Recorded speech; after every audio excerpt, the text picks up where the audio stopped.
What's going on, guys? Today we're going to be at zachh Space and Clubhouse. I'm really excited for today. This morning I had a bunch of meetings. I got some coffee with some friends, talking about a lot of business stuff. I'm doing tech consulting now, so that's something that I'm really excited about. But right now we're going to go into the podcast room, and I'm going to talk to someone new I haven't met yet. So we're going to go in here. And tonight, actually, we're going downtown with our microphones, interviewing drunk people, and giving out free merch. What's up, man? What's up, Zach? How you doing? How you doing? What's your name? Doing good. Ryan. Ryan. Nice to meet you, bro. So, tell me, Ryan, I don't actually know anything about you either, so we met today. Yeah, pretty much. Yeah. So, I don't know how to start this, but That's actually, that's how a lot of people introduce me. They're kind of just like, what do I say to you? Because you don't know what the hell is making me half the time. But I work with Brody a lot, and he's around here quite a bit, and I'm working on a fund with him. And I've just been doing a lot of help with the operation side, sourcing and all that stuff. But I enjoy coming to Zico because there's a lot of different people trying to do a lot of cool things. And we talked a little bit, and you were mentioning, something that I still have a passion for but enjoy. You do clothing and custom, no less. yeah. So, I have two fashion brands. I have a retail one and a wholesale one. The retail one is called Shorties.clothing, and it's a brand all about confidence. It originally started off as being a brand about being short because I'm 5'3". I wanted to feel more confident in myself and own my flaws. And so, but it really rolled into I want other people to feel the exact same way when I wear my clothes. So, everyone has flaws and you just have to own up to it. So that's how Shorty's Clothing turned into a brand about just being short into a brand about confidence and self-esteem. That's pretty awesome, man. I mean, it's really interesting because coming from the Northeast, obviously, I'm from Jersey, but I spent a lot of time in New York. Oh, really? And that's I kind didn't of know I've been to the city a lot for different stuff, and especially going during Fashion Week is kind of fun because that entire city becomes a fashion show in and of itself. that. Yeah. This is something that you don't see that scene big in Orlando. At least I haven't seen a lot of people doing a lot of creative things. So Yeah. bringing that to the city, I think, is really important. It's interesting. So, I mean, I'm from Boston, and I grew up I'm there. not kidding. The Yankee cap threw me off. Yeah, it's interesting. I have two Yankees hats and zero Red Sox hats. Okay, I like you. Just because I have a tiny head, and I have a very hard time finding hats that fit me. But here's the thing: So I have a wholesale company now too, right? So we make custom hats, custom T-shirts, any design that another company or another clothing company wants, we can make ourselves in-house. We have the direct-to-film machines. We call it DTF machines. We also have embroidery. So we have a 15-pin embroidery machine that we can use, and we have a laser engraver, which is cool because we can actually, create custom hats. So now, I feel like a lot as entrepreneurs, we start solving problems for ourselves before we start solving them for other people. So that was, being able to find hats that fit my head and then embroidering it on there, I think is pretty cool. So. Oh, for sure. I mean, do you find that the more you've been doing marketing and social media and the more you've been putting that message out there, that you've gotten a lot of really positive feedback from people? The community has really latched onto you? Yeah, to be honest with you, I get very little hate on social media, and I was expecting to have a lot of it. And when I do get hate mail, I try to embrace it. I'm like, this person took the time out of their day to say something bad about me. I'm so happy about that.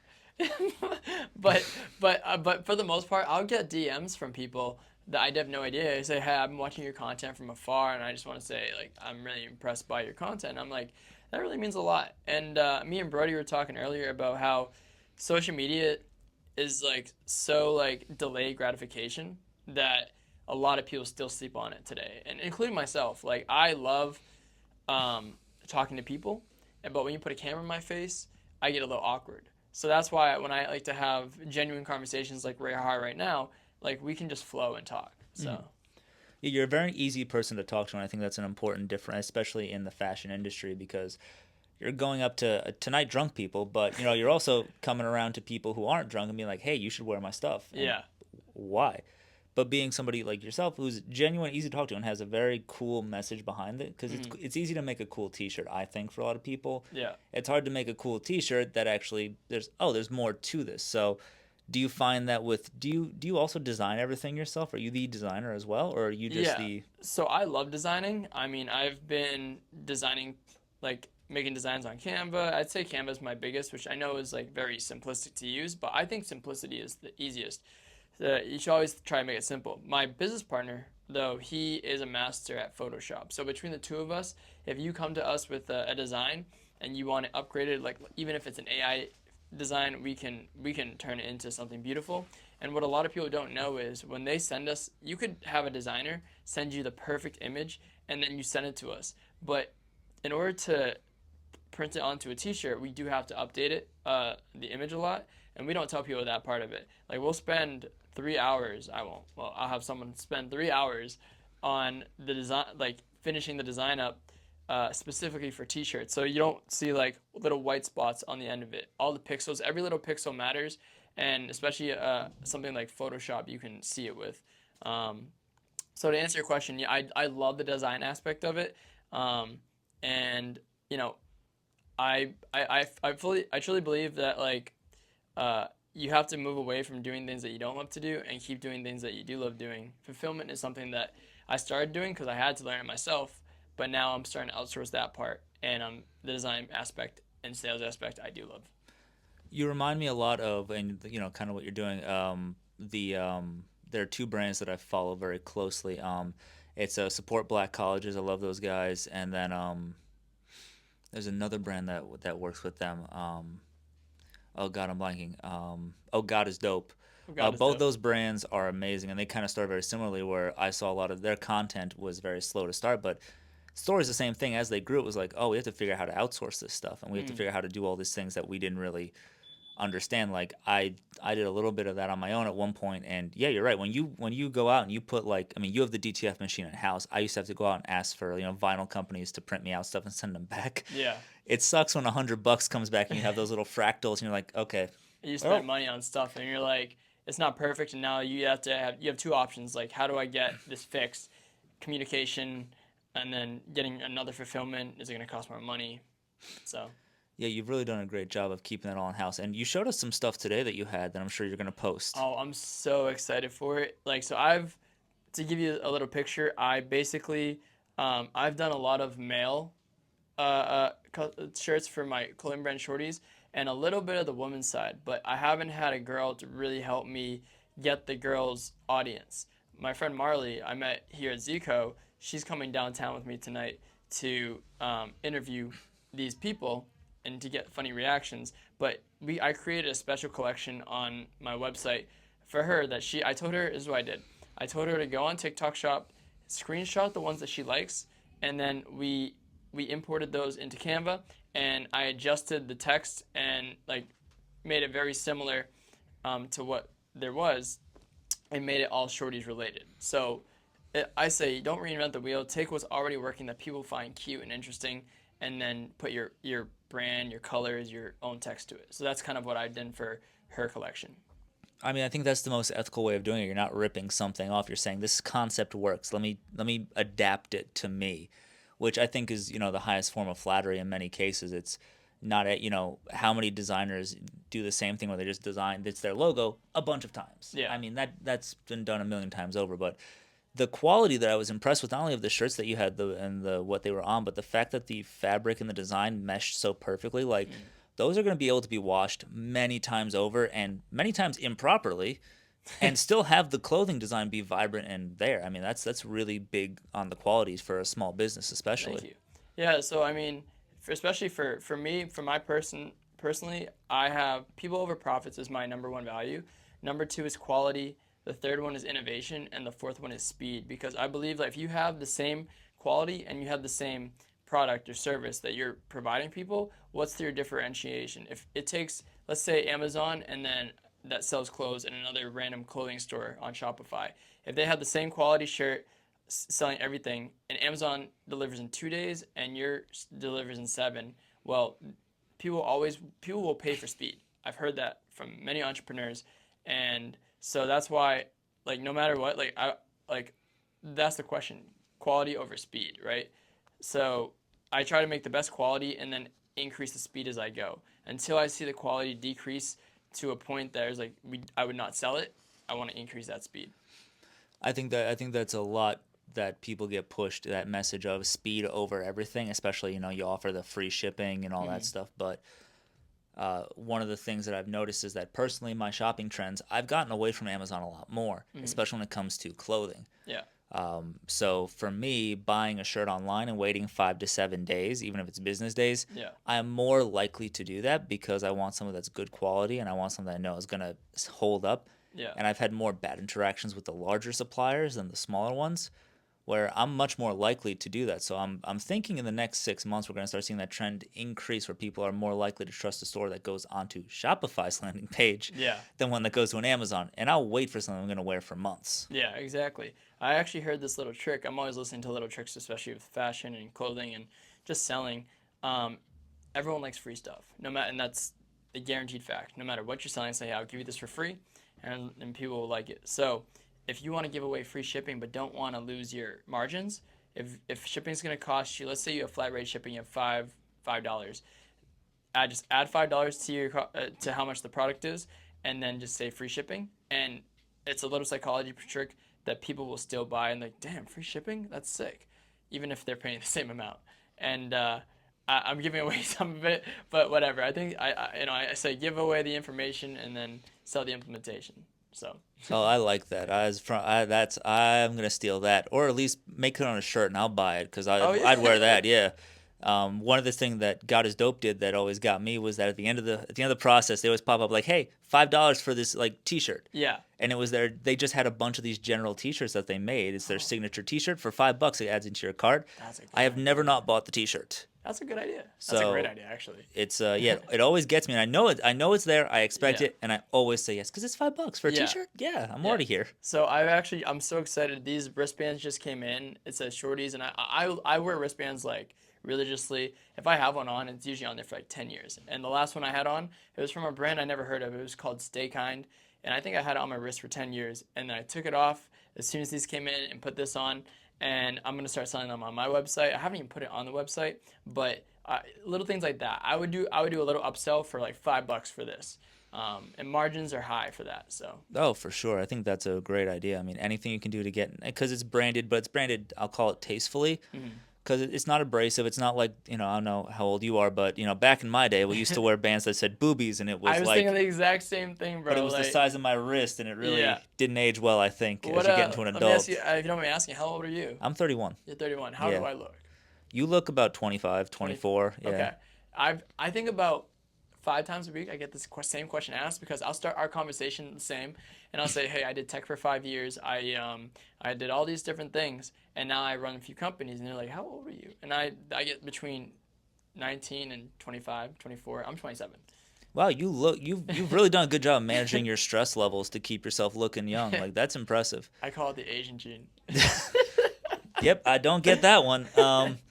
But one of the things I think is important to note is that you're doing all of this, but Yeah. you've been also working yourself full Hmm. time in other jobs, supporting your dreams, and as they've developed, not giving up on them either. Which Yeah. I think a lot of people, when it doesn't work the first time, it's easy and it's understandable that people get frustrated. But you have never lost it, and you've also never stopped making everything work. No. So, I mean, I know we just met each other, but to give you a little backstory, I moved to Florida about 3.5 years ago from Boston. I got a job as a software engineer down here. So, and then I got laid off from this job after 3.5 years, so back in April. And my parents thought it was the end of the world, lost benefits, lost a six-figure salary. But I looked at it as an opportunity to tell me, hey, you're meant for something more. You've been wanting to do this for a minute. You have your LLCs set up. You have already making content. You're already making money off of doing other stuff. It's time to go full head in, and that's what I did. But obviously, like, besides the fashion, I come from the tech industry. I have a degree in computer science, so I was doing a lot of different things from building websites to learning how to do email marketing, paid advertisements, but it didn't fulfill me. And this past summer, I did some traveling. I had the ability to do that. I took my mom to Paris. I took my friend to Barcelona to visit my other friend, and I went to Vegas twice, one for business, one for pleasure. And I actually got to meet Alex Hormozy, which is one of my favorite entrepreneurs. I went to his headquarters, and one of the things we talked about was how you can grow doing anything, but until you choose one or two things to really like focus on, you're never going to grow to the potential that you can. So I kind of stepped back from all the different ventures I was doing. Fashion is like my number one thing I want to focus on, but I needed money to pay the bills. So I landed on tech consulting because I have the background on doing tech consulting, but it allows me to work on that during the day and still get anything I need to done for my clothing brands in the afternoon or at night. Like last night, I think I left around 9 p.m., drove to Tampa, which is an hour and a half, 2 hours, dropped off clothes, and then drove home, went to bed, and this morning did some tech stuff. So Wow. So that's like a real life, like, yeah, I got, I had it, you had the, the good the stuff. dream, the American dream. Yeah, what, or at least what some people would think. I mean, Exactly. and then, you find what I think many entrepreneurs find, where it was like, hey, your job, it's gone. You had no say, you had no ability to change that. It just happened. Yeah. And I think a lot of people, that's where they find they're like, no, screw that. I want to decide whether I have a job or not. I have dreams, and I Yeah. know if I was running this thing, that wouldn't have happened. So Yeah. that's a really impressive, like, and you got to talk with Alex Hormozy. Yeah. He's my he was the guy. Well, Patrick by David, Alex Hermosi. Those are two of my heroes, and I'm just learning about this new. Do you know who Dan Martell is? No, I've heard the name though. So when I was at the Hermosi workshop, someone's like, "Hey, you should let's read this book called Buy Back Your Time by Dan Martell." And I looked into this guy, bought his book, amazing book on how to really start delegating everything you do. I started batching different days. Meeting days are on Tuesdays and Thursdays from 12 to 8 p.m. So it allows me to be in the same headspace for those days. Deep work days are Monday, Wednesday, Friday, and just because you hear about there's some people that can run multiple companies doing millions of dollars, and some people can't stay afloat doing one. What are those people doing that we're not? Dan Martell in that book explains the concepts of how he buys back his time and how we as entrepreneurs can do the same. And so he started his own software company and sold three of them. And so for the tech companies I'm working with, I'm taking those principles and really just implementing them in that. And so yeah, and I think like you can for like systems, like every businesses you need systems. And I heard this thing where it said that we all have goals, whether you're rich, you're poor, you're happy, whatever. But so goals by itself will not make you successful. We don't rise to the level of our goals, we fall to the levels of our systems. Again, t-shirt material, I think, in my opinion. But as an, I love finding the details. I love refining the process. I love finding something that makes what we do work and work better. And what you're describing is that you took an education which gave you the basics. Mm-hmm. You flipped it on its head. You started not only batching your time, which is a fantastic concept that I'm more of a just I'll run until I pass out and then I'll wake up and do it again. Yeah. Way smarter, probably. I'm probably gonna have to read that book too.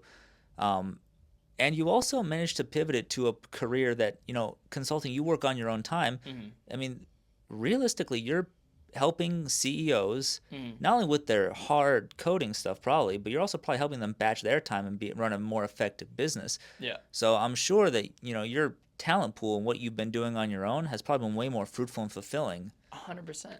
I remember when I was working as a software engineer, I would go to my boss or other like who are the end user? Who are we writing this code for?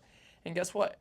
I know I have coworkers who are writing code for 2 or 3 years on the software, and I was like, who are you writing this for? I don't know. I'm just told to write code.